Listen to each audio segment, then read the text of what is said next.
Today on this business channel, we talk about resonance in hi-fi systems. Okay, in this channel, we've been using hi-fi gear, audio systems, an analogy for what happens in companies. Today we'll look at resonance, a phenomenon you can observe in sound systems and in companies as well. Cope with the distance for business assistance. Let's hope this channel is a stereoscope of your sea cord, keeping the boat afloat. Don't hide, subscribe, like and write. When together we think the future is bright.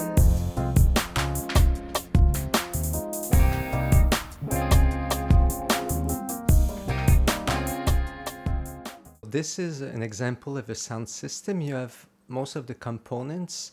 I'll start with the turntable. There's the cartridge that grabs the vibration of the groove on the disc, and it goes through cables to here you have a phono preamp, so it's the first initial boost for the signal. Then it goes through a normal preamp, and then it goes through the power amplifier.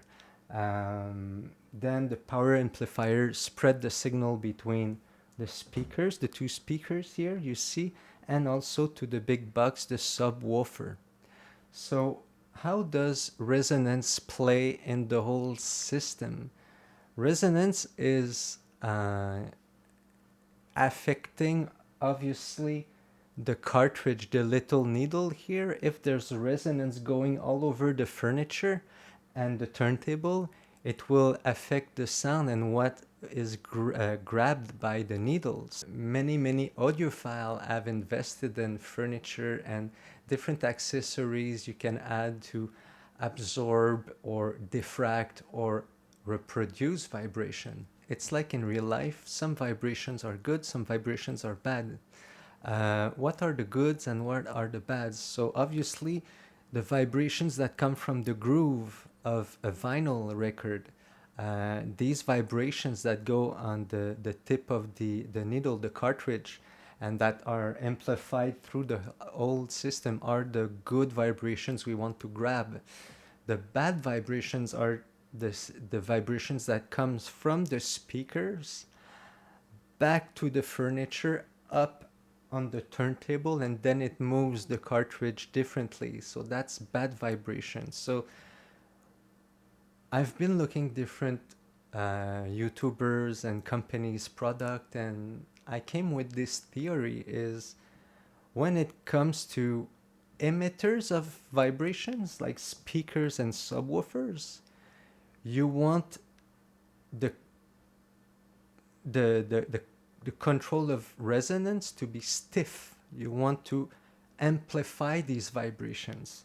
You don't want to absorb these vibrations. So in some part of the systems, you don't want to absorb, you want to reproduce the vibrations. And in some part of the systems, you want to absorb the bad vibrations. These are the vibrations that come from the floor up to the turntable through the furniture. So the vibration that goes down, you want stiff.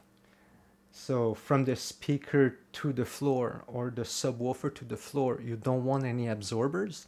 And if the vibration goes up, you want to absorb. So through the furniture here. And the legs of the turntable play a very important role here. They are key and they must be considered at every turntable. So that theory of the good and the bad vibrations got me into two new products. I'd like to have your opinion. I've developed a furniture system that absorbs resonance, that absorbs frequency from the ground. If you're interested in such a furniture for your own HiFi system, for either for home theater, for gaming station, or for listening to music, please drop a comment or send me an email in the About section of this YouTube channel. So for your speakers, what you want is something that will grab them to the floor as much as possible. So you have to have a stiff contact to the floor, because if you do absorption on your subwoofer, for instance, or your speakers, it will limit their movement and the movement they try to create. It's like running in the sand. It will absorb the good frequencies. So for the legs of the subwoofer and the speakers, you want something stiff and pointy, for instance. For the furniture, you want something soft that will absorb. You want something that will protect your equipment from vibration. For the turntable, what you want is as less vibration as possible coming from the furniture, but you want as much as possible clarity on the vibrations coming from the head shell, the cartridge. So this part must reproduce as much as possible the groove of the vinyl.